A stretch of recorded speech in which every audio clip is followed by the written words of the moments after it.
envie de bonnes nouvelles aujourd'hui. Et Jésus, il avait une mission qu'on va lire dans Luc 4, 18, 19. L'Esprit du Seigneur est sur moi parce qu'il m'a consacré par onction pour annoncer la bonne nouvelle aux pauvres. Il m'a envoyé pour guérir ceux qui ont le cœur brisé, pour proclamer aux prisonniers la délivrance et aux aveugles le recouvrement de la vue, pour renvoyer libres les opprimés, pour proclamer une année de grâce du Seigneur. Donc Jésus, partout où il allait, il se passait des choses surnaturelles. Il se passait des choses qui étaient uniquement dues à la puissance et à la présence de Dieu dans sa vie. Il disait lui-même, l'Éternel m'a oint. Ça veut dire que j'ai été missionné, j'ai été touché pour pouvoir amener la délivrance, pour libérer les captifs.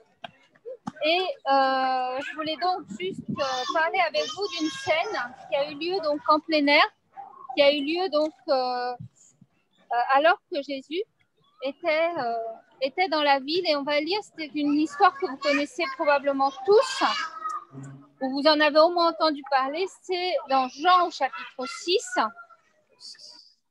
où il est dit: après cela, Jésus s'en alla de l'autre côté du lac de Galilée, du lac de Tibériade.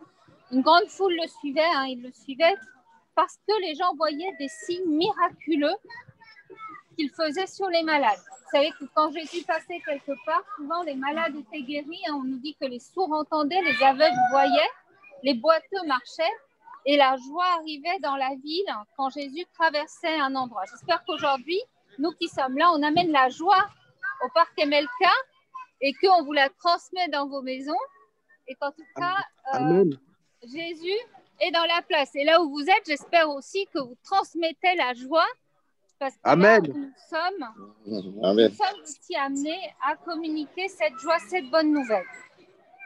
Et il est dit, Jésus monta sur la montagne, et là il s'assit avec ses disciples. Or la Pâque, la fête juive était proche. Jésus leva les yeux et vit une grande foule venir à lui. Quand Jésus est sorti de cette barque, il a vu une grande foule. Est-ce qu'il l'a simplement vu? Cette histoire nous est racontée aussi dans Marc au chapitre 4, verset 33. Il nous est dit, quand Jésus sortit de la barque, Jésus vit une grande foule et il fut rempli de compassion pour eux parce qu'ils étaient comme des brebis qui n'ont pas de berger. Et il se mit à enseigner beaucoup de choses. Je voulais juste amener, qu'on s'arrête quelques secondes là sur le fait que Jésus, il a vu une foule.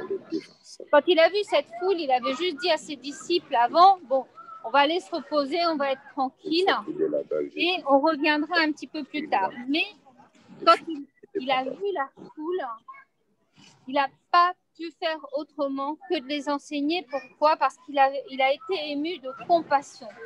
Et on a déjà parlé de la compassion, mais la compassion, qu'est-ce que c'est?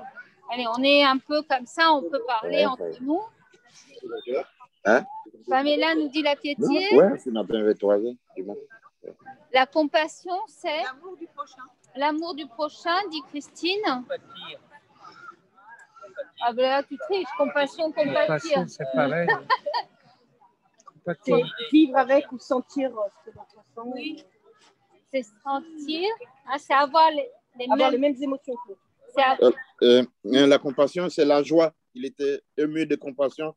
Il avait la joie dans son cœur. Alors, Faulkner, il nous dit c'est la joie. Il avait la joie dans son cœur. La compassion, c'est aimer sans condition. C'est aimer quelque chose qui va partir des entrailles, quelque chose de profond. C'est un amour profond qui est sans condition, qui est sans intérêt, qui est vraiment considérant la personne en face de soi comme étant supérieure à soi-même, comme étant quelqu'un qui mérite notre amour. Et Jésus nous dit, il a vu cette foule, il était ému de compassion. Et pourquoi est-ce qu'il était ému de compassion? Il dit que c'était parce qu'ils étaient comme des brebis sans berger. Et quel est le rôle du berger? Qu'est-ce qu'un berger? Pourquoi est-ce que Jésus dit ce sont des brebis sans berger?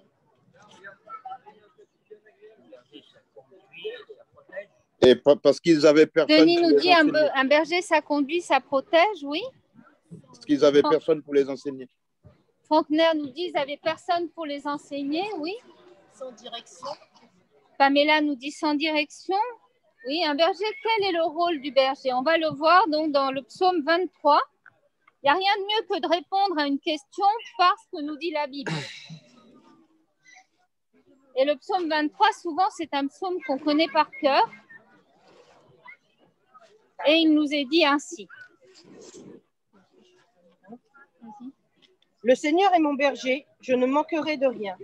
Il me fait coucher dans de verts pâturages, il me dirige vers des eaux paisibles. Il restaure ma vie à cause de son nom. Même si je marche dans la vallée de l'ombre de la mort, je ne crains aucun mal, car tu es avec moi. Ta houlette et ton bâton, voilà mon réconfort. Tu dresses devant moi une table en face de mes adversaires. Tu enduis ma tête d'huile. Ma coupe déborde. Oui, le bonheur et la fidélité m'accompagneront tous les jours de ma vie. Et je reviendrai à la maison du Seigneur pour la longueur des jours. Merci Marie-Ange. Donc, l'Éternel est mon berger. Dieu va être notre berger. Et la première chose qu'il nous est dit, c'est « je ne manquerai de rien ». David reconnaît que Dieu est son berger et Jésus veut aussi nous amener à vivre avec Dieu pour berger. Et le berger est celui qui va avoir ce rôle de nourrir, ce rôle de prendre soin, ce rôle de protéger, de fortifier, de guider. Il justifie, console, il restaure dans le texte qu'on a lu.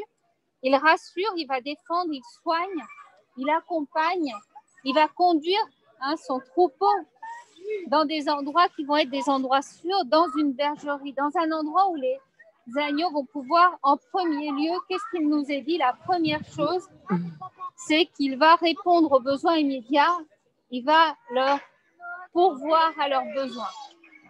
Et le berger est le premier qui va conduire son troupeau à ne manquer de rien. Dans cette histoire qu'on est en train de lire dans Jean au chapitre 6, quand Jésus leva les yeux et vit une grande foule venir vers lui, il dit à Philippe, « Où achèterons-nous des pains pour que ces gens aient à manger ?» C'est la première question que Jésus pose. Il voit une foule qu'il faut nourrir. Il voit une foule qui a des besoins physiques, ce sont des êtres humains. Il va répondre à ce qui est d'abord leur première nécessité. Il dit à Philippe, où achèterons-nous des pains pour que ces gens aient à manger? Il disait cela pour le mettre à l'épreuve, car lui-même savait ce qu'il allait faire. Philippe lui répondit, les pains qu'on aurait pour 200 pièces d'argent ne suffiraient pas, mais pour que chacun en reçoive un peu, un de ses disciples, André, le frère de Simon-Pierre, lui dit, il y a ici un jeune garçon qui a 5 pains d'orge et 2 poissons. Mais qu'est-ce que cela peut faire avec tant de monde? Et on voit que Jésus, il voit les besoins de cette foule, mais Jésus, il peut répondre à nos besoins. Il veut répondre à nos besoins. Or, on voit qu'ici, Jésus va faire appel à un de ses disciples, parce que Jésus, il travaille en équipe. Est-ce que vous savez que Jésus aime travailler en équipe? Il aurait pu nourrir cette foule, Il aurait suffi que lui-même, lui qui est le pain de vie, lui qui est le créateur, il pouvait nourrir cette foule. Mais il voulait mettre à contribution ses disciples. Parce qu'une bénédiction que Jésus donne, il veut la partager avec ceux qui le servent. Il veut le partager avec ceux qui l'accompagnent, avec ceux qui marchent avec lui. Et Jésus ici va interpeller son disciple. Il lui dit, il l'a mis à l'épreuve, un peu pour voir, comme si pour voir qu'est-ce qu'il allait répondre. Et qu'est-ce qu'il va répondre? Il va dire, on n'a que 200 pièces d'argent. Et l'autre, il va chercher, il va revenir, on n'a que 5 pains et 2 poissons.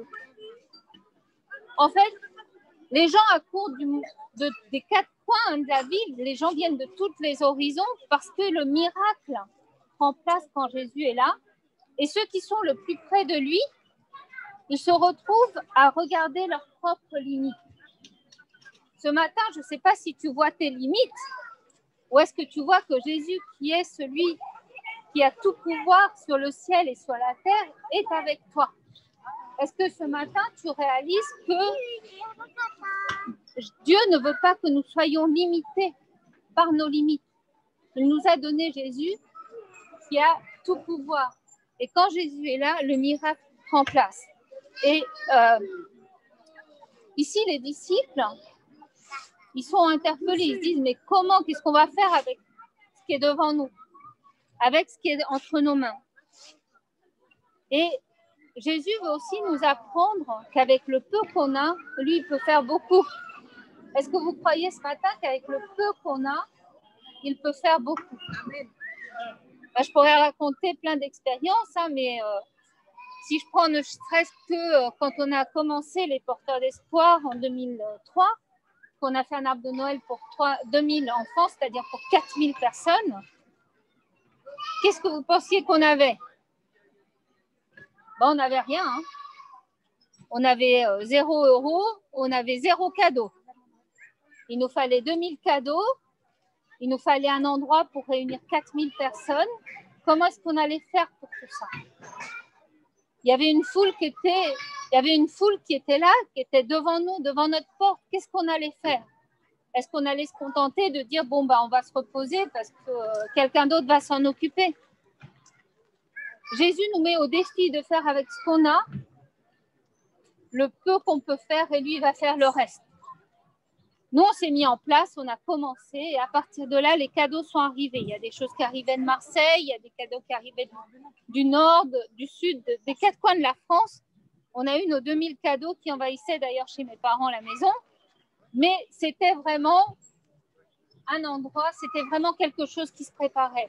On a eu un lieu gratuit pour pouvoir faire une fête pour 4000 personnes. On a eu des bus que nous avait envoyés la ville de Paris pour faire des navettes entre le métro et le lieu où on était. On a tout eu parce qu'on a commencé à faire quelque chose avec le peu qu'on avait. Et ici, les disciples, André, il dit, j'ai 5 pains. Il y a un enfant, d'ailleurs, il y a quelqu'un ici qui a 5 pains et 2 poissons. Est-ce qu'avec ça, tu peux faire quelque chose, Jésus? Et peut-être qu'aujourd'hui, tu as juste très peu.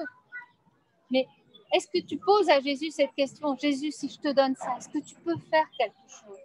Fais ce que tu peux avec ça. Jésus ne va jamais laisser le juste mourir de faim. Il va être celui qui va à chaque fois pourvoir à nos besoins, comme le berger pourvoit aux besoins de son troupeau. Et il travaille en équipe avec les autres. Et Jésus va multiplier le peu que nous avons. D'ailleurs, Jésus, il aime bien les pique-niques. Est-ce que vous saviez que Jésus, il aime les pique-niques? Ouais. Parce que Jésus, il a fait, il a dit, ok, Jésus dit, faites asseoir ces gens. Il y avait beaucoup d'herbes à cet endroit. C'était peut-être comme ici, sûrement, mais sûrement plus grand parce qu'il y avait quand même 5000 hommes. Donc 5000 hommes, plus les femmes, plus les enfants. Ça veut dire qu'ils étaient dans une esplanade très, très grande. Et il dit, faites asseoir ces gens. Il y avait beaucoup d'herbes à cet endroit. Ils s'assirent donc au nombre d'environ 5000 hommes. Jésus prit les pains, remercia Dieu et les distribua aux disciples qui les donnèrent. À ceux qui étaient là, il leur distribua de même des poissons, autant qu'ils en voulurent. On voit que Jésus, qu'est-ce qu'il a fait avec ce qu'il avait? Il a rendu grâce. Il a rendu grâce parce que cette foule allait être nourrie. Et avec le peu qu'on a, il est important aussi qu'on apprenne à avoir un cœur reconnaissant et remercier Dieu de ce qu'il va faire avec le peu que nous avons. Est-ce que nous croyons? Est-ce que nous avons cette foi qui croit que ce que j'ai, si je le donne au Seigneur, il va le faire grandir. Il va s'en occuper. Il va pourvoir à mes besoins. Ici, il dit, Jésus prit les pains, remercia Dieu et les distribua aux disciples. Ils les donnèrent à ceux qui étaient là, il les distribua même des poissons autant qu'ils en voulurent. Lorsqu'ils furent rassasiés, il dit à ses disciples, ramassez les morceaux qui restent afin que rien ne se perde. Ils les ramassèrent donc et ils remplirent 12 paniers avec les morceaux qui étaient des 5 pains d'orge après que tous eurent mangé. C'est-à-dire que Quand on donne à Jésus le peu qu'on a, non seulement il va nous donner assez pour nous, mais il va nous donner encore plus que ce qu'on a pensé et imaginé. Et cette parole, elle est pour nous aussi aujourd'hui. Si on donne et on remet entre les mains du Seigneur ce que nous avons, j'ai envie de dire, ce que nous avons, que ce soit notre personne, déjà nous-mêmes, hein. Si on n'a rien, on peut déjà donner nous-mêmes, que ce soit notre cœur, que ce soit ce que nous avons à notre disposition pour bénir quelqu'un, Dieu va amener une multiplication. Il va faire grandir.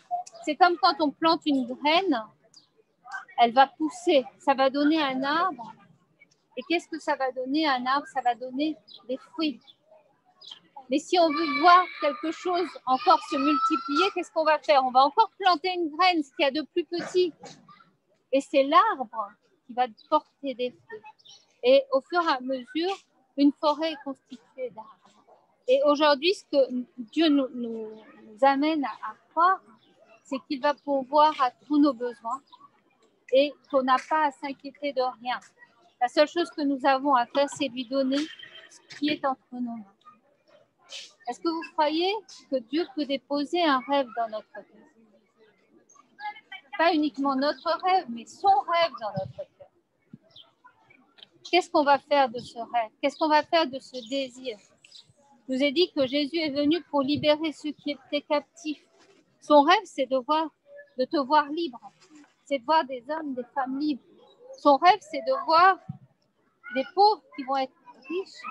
Son rêve, c'est de voir ceux qui sont dans la souffrance ne plus être dans la souffrance, mais être dans la joie. Ça, c'est le rêve de Dieu pour l'humanité. Le rêve de Dieu pour l'humanité, c'est pas qu'on soit seul, mais c'est qu'on puisse être ensemble. Ensemble avec lui et ensemble les uns avec les autres. Et cela dépend pas que de nous. Hein? Cela dépend de nous, de si on veut lui faire confiance. Quelle foi on va avoir.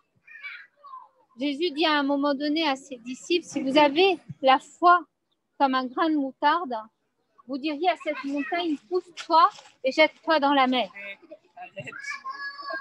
Alors, à combien plus, si nous avons la foi de que Dieu va pourvoir à nos besoins, là, cette foi de dire que Dieu est avec nous, cette foi de dire que Dieu veut mieux pour ma vie.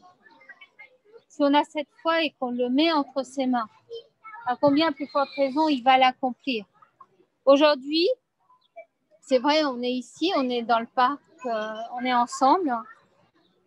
Mais je m'imaginais si on était avec Jésus et que tout d'un coup, il y avait ces 5 pains et ces 2 poissons en face de nous, que Jésus est là en train de dire « Merci pour ce que tu me donnes pour cette foule ».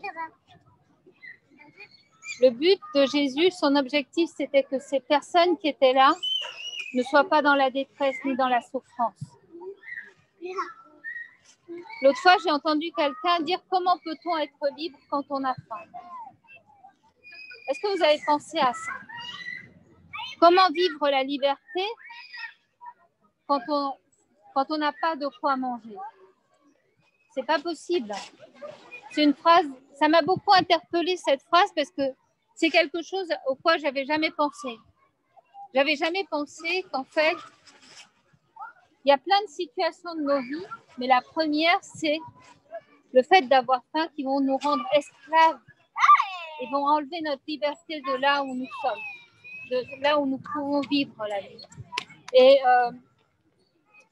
Jésus veut manifester sa puissance. Il veut manifester la présence de Dieu et la gloire de Dieu. Il nous a dit que quand les gens venaient, ils étaient tous, ils venaient de partout et ils accouraient parce que le miraculeux était là, la présence de Dieu était là. Et les gens commençaient à marcher avec Jésus. Et moi, j'ai envie de dire, avec qui est-ce qu'on marche? Est-ce qu'on réalise que nous marchons avec Jésus? Est-ce que nous avons envie de marcher avec lui? C'est 2 choses différentes. Parce que déjà, pour marcher, il faut se lever. Vous êtes d'accord ou pas? Il faut se mettre debout, il faut avoir envie d'y aller. Et ça nécessite un effort, mais c'est un effort qui va peut-être nous coûter quelque chose, peut-être ce qu'a coûté ces 5 pains et ces 2 poissons à ce petit garçon.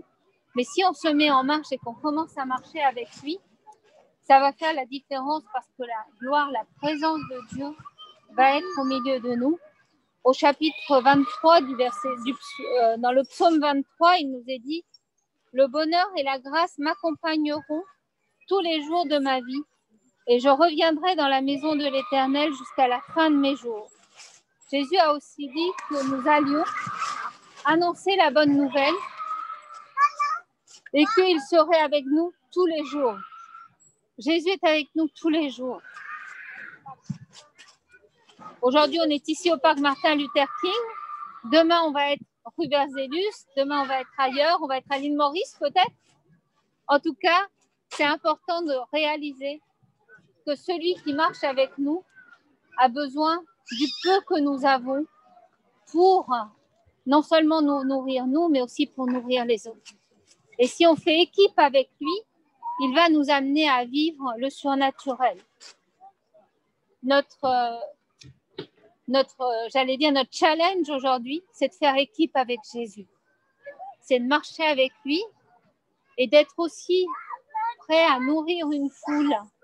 Non pas uniquement parce qu'on a une activité, mais parce qu'on est ému de compassion. Parce qu'on voit que ces personnes ont besoin d'être libres et qu'ils ont besoin de liberté. Aujourd'hui, je pense que c'est une grâce que de pouvoir se retrouver ensemble avec les réseaux à des kilomètres même. Je ne sais pas comment ça fonctionne. Mais en tout cas, je vous invite à méditer sur cette multiplication des 5 pains et des 2 poissons. C'est des choses auxquelles, humainement, on ne peut pas imaginer. Mais moi, j'ai déjà vécu une multiplication de cadeaux. Vous croyez que c'est vrai ou pas ? C'est vrai. Une année, on a distribué des cadeaux à Noël pour tous. Et à la fin, on avait plus de tickets que de cadeaux. On s'est dit, là, il y a un problème, il s'est passé quoi, là ? Moi, je crois qu'on a vécu une multiplication de cadeaux. On ne s'en est même pas rendu compte, mais avec toute l'équipe, on était là, on comptait. On s'est dit, mais attends, il y a quelque chose qui est... Et en fait, on a distribué plus de cadeaux que ce qu'on avait parce que plus de gens que prévu étaient venus. Et Dieu veut nous amener à vivre ces choses-là. Alors, quand nous sommes en plein air, ouvrons nos yeux aussi sur les gens qui sont autour de nous. Et ensemble, faisons équipe avec Jésus. Donc, on va conclure ce temps de méditation juste par la prière et que le Seigneur nous révèle sa puissance, non seulement à travers sa parole, mais à travers les expériences qu'il nous fait vivre. Que nous puissions mettre en application ce qu'il nous demande, donner le peu que nous avons pour qu'il le multiplie. Seigneur Jésus, je te remercie pour ta parole. Merci encore parce que tu nous rappelles que tu es celui qui est venu pour guérir ceux qui ont le cœur brisé, mais tu es aussi venu, Seigneur, pour être ce bon berger auprès de chacun de nous. Merci parce que tu n'oublies jamais, Seigneur, aucun de tes petits.